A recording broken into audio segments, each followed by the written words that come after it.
100 years. Show you guys some of the documents showing the white races of Europe, and we can get a better perspective as to who the Moors were fighting. These are the albinos and the beasts of Europe.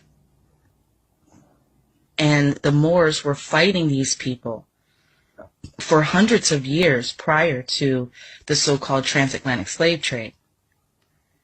And one interesting thing I wanted to show you is that when you look at these beasts and albinos and how they have achieved what they've been able to achieve in just a few hundred years, keeping in mind that they were considered wild men just a few hundred years ago, and they had no last names. Many of them didn't even have first names.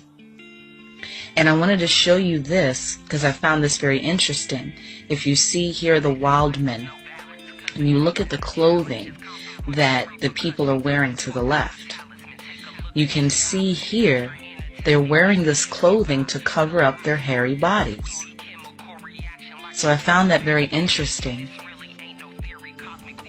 And something else I found in the British Library was one of the oldest genealogy charts, one of the first ones made for white people.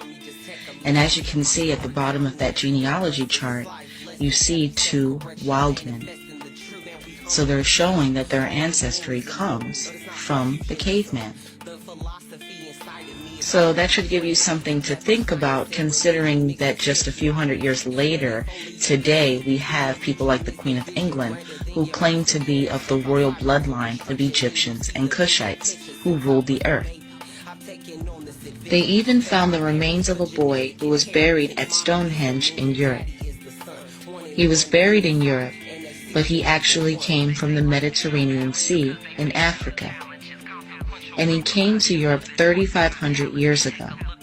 So that's in 1500 BC. So we're told that the Moors arrived in Europe in 700.